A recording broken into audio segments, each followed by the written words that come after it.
Yo, what is good, everybody? This is Christian Madrid here on Madrid Videos with y'all. And next up, I'm going to tell y'all my top 10 favorite film directors of all time. I hope y'all enjoy the list. Let me know what your guys' favorite directors are. Like, comment, subscribe to Madrid Videos. Tell your family and friends. Let's get to my list now, yo.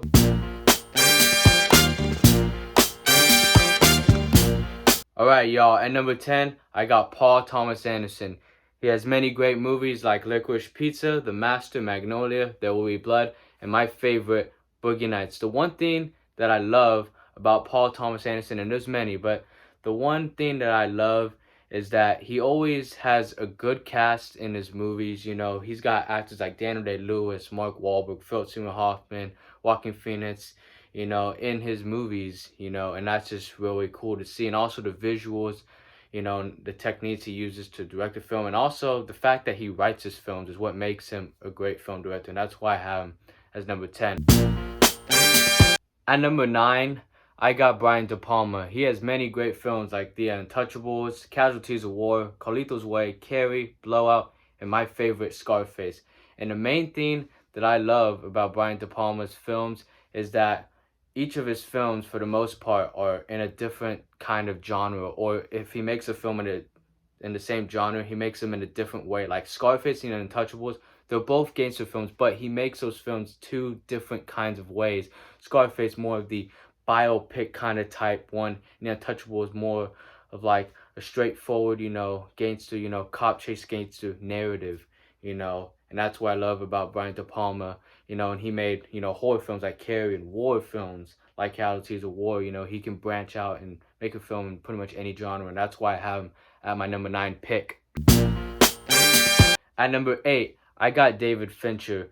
He's directed many great films like Gone Girl, Girl with the Dragon Tattoo, Seven, The Social Network, Panic Room, Zodiac, and my favorite, Fight Club. And the thing that I love about David Fincher is that he has his own unique style. If you were to just put on a David Fincher movie, any one of these movies I just said, you would know right off the top of your head, right off the bat, it's a David Fincher film. He has his own unique thriller style with a nice twist, does it way better than M. Night Shyamalan that you can just recognize, you know, right then and there. And his films are very enjoyable. Even The Social Network, which is not a thriller film, but the score is done so well and the direction is done so well that it feels like it's a thriller, even though it's not. It's a drama, you know, about Mark Zuckerberg, founder of Facebook. But David Fincher has that way to make it feel like it's a thriller, and that's what I love about him. And, you know, Fight Club's got one of the greatest plot twists of all time in any movie, you know, one of my favorite movies of all time. And that's why I love David Fincher. That's why he's my number 8 pick. At number 7, I got Christopher Nolan. He's got many great films like Memento, Insomnia, The Prestige, Tenet, Inception, Dunkirk, The Dark Knight trilogy, and my favorite, The Dark Knight from that trilogy. Heath Ledger's performance as Joker in itself is one of the greatest performances I've ever seen in cinematic history, but it's not just that carries that film, you know. Christian Bale's Batman does great in that, and also Christopher Nolan's direction, you know, the way he directed action sequences and the visuals of that, which makes him a very talented director. And all his other movies, he's got to own his own unique style and way. Just like David Fincher, I just think Christopher Nolan does it a little bit better in his way, you know, makes him very talented, you know, director. And that's what I like about him. And his movies makes you want to go see it multiple times to fully understand, because yes, they can be confusing, a lot of his movies, but that's why I got to go back and watch it again and again. Like Memento, Inception, those are some of the most confusing movies I've ever seen. First, you know, watch, but then I watch them again. They're great films, you know, and no one can make them like Christopher Nolan. That's why he's my number 7 pick. At number 6, I got Ridley Scott. You know, he's directed many great movies like Alien, the first one, Thelma and Louise, American Gangster, Blade Runner, All the Money in the World, and my favorite, Gladiator. Are you now entertained? You know, the way he directed and put that movie together, wow, just wonderfully done. Russell Crowe, Joaquin Phoenix, great performances, but Ridley Scott, damn man, the way, you know, he puts the story together and the way he puts it visually on the screen is so beautiful within itself. And that's with all his, you know, movies. He can do almost any genre of movie, whether it's sci-fi like Blade Runner or Alien, or whether it's like a a medieval action movie like Gladiator, or a crime drama like Thelma and Louise or American Gangster. And those are both crime films, but yet they're two totally different types of crime films, like a buddy crime film, Thelma and Louise, and just a biopic gangster flick like American Gangster. Ridley Scott definitely is very talented within itself, and that's why he is my number six pick. All right, at number 5, I got Stanley Kubrick.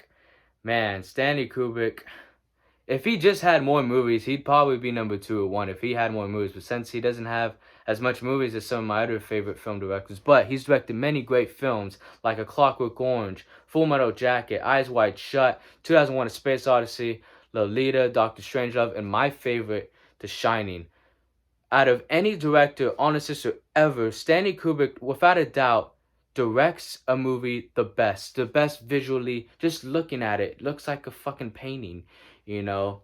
Very talented. Look at The Shine. The Shine's right behind me. Look at that. Beautiful, beautiful how it's put, In his movies, I'm watching them, I thought, at first look, before I did any research, I thought they were made, like yesterday or something, when I saw them like 2018, 2017, I thought they were made that year. But I looked them up. These are old films that look modern films. They all hold up.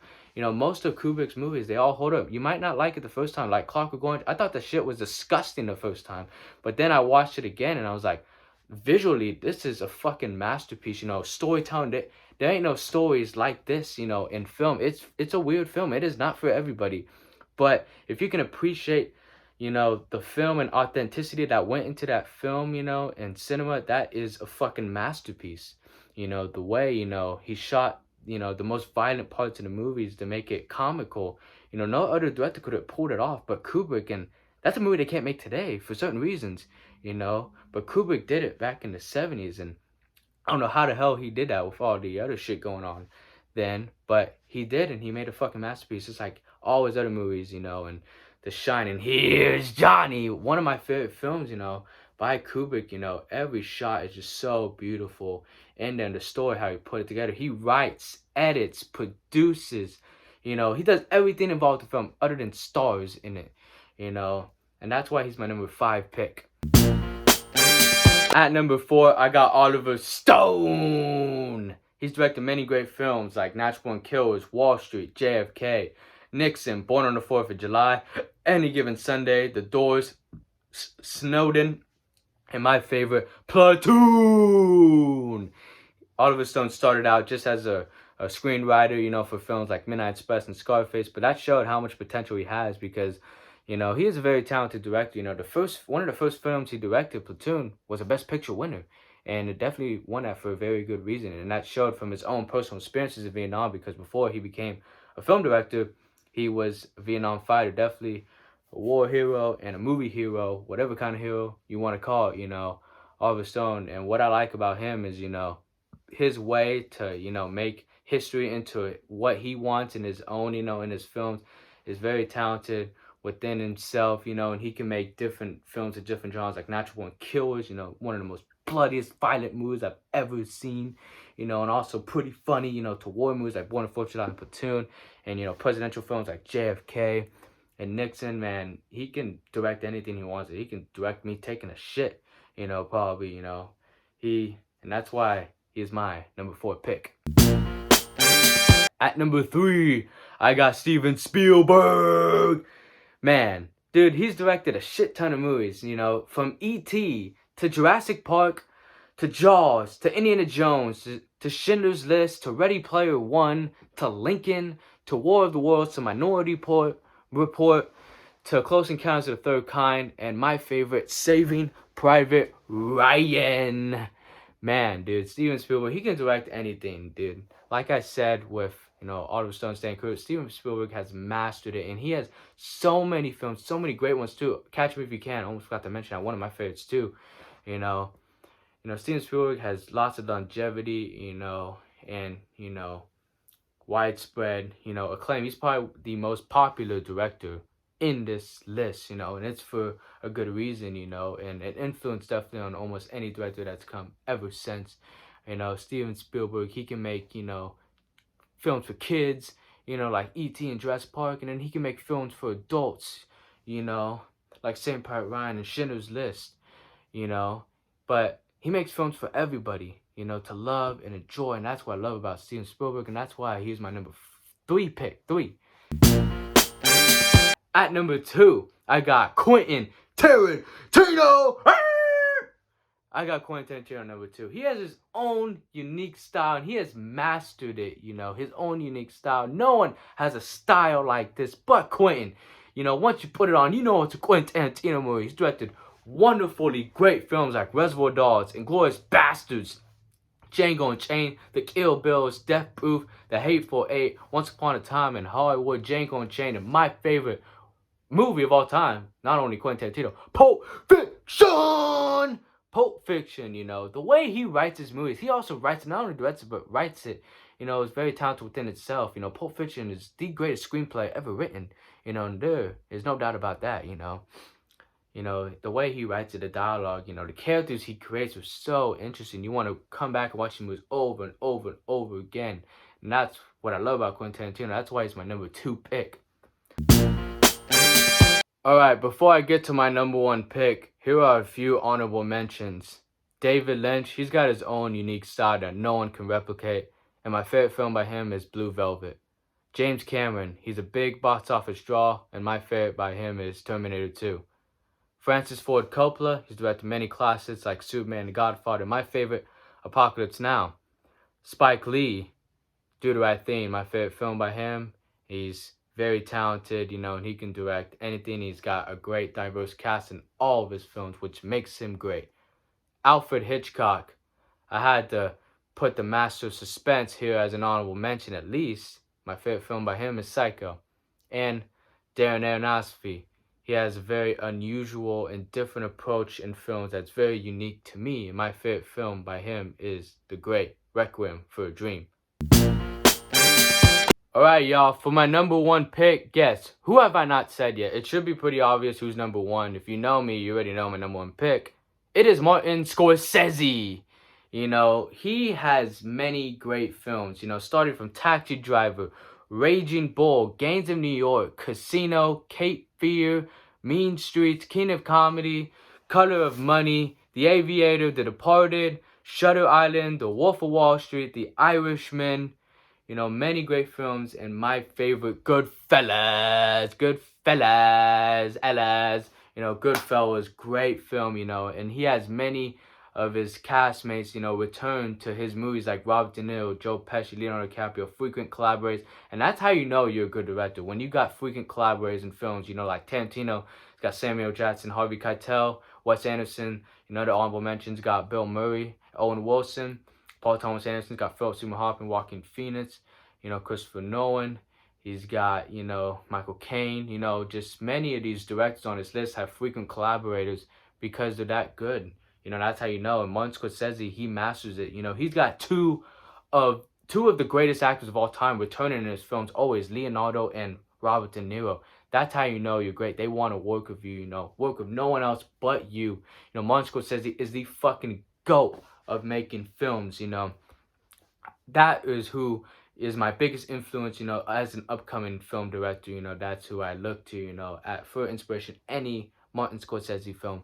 His worst film is better than most directors' best films, you know, and I say that with pride. You know, Goodfellas is one of my favorite movies of all time. He has 3 movies he's directed are in my top 10. Goodfellas, The Departed, Taxi Driver. Those are top 10 movies for me, you know, and, you know, he's got about 8 or 9 or even 10 of his films in my top 100, you know. That is how good, you know. I could make a whole video on how good Martin Scorsese is and all the techniques and everything he uses. But everything about his films is great. The characters, the writing, the profanity, the nudity, fucking everything, you know, is great. You know, even though he doesn't write his own screenplays, but he don't need to. You know, if you direct that good, you don't need to write your own screenplays, you know. It's great. It's a great bonus. Like Quentin Tarantino, Paul Thomas Anderson, Stanley Kubrick to write their films. It's a great bonus. But if it's Scorsese or Spielberg, you don't need to fucking write your own screenplays because you're going to have people do it for you because your mind's too creative to fucking write. You know, and that's why Martin Scorsese is my number 1 pick. Thank y'all once again for watching this video. Man, I hope y'all enjoyed listening to me talk about film directors for about 10, 15, maybe even 20. I don't know how long this fucking video went. You know, and I know y'all got shit to do, so I'm going to let y'all go do it. be smart, be safe, stay beautiful, everybody. I'm out. Let's get it, yo. Thank you so much for watching the video. Please subscribe to Madrid Videos.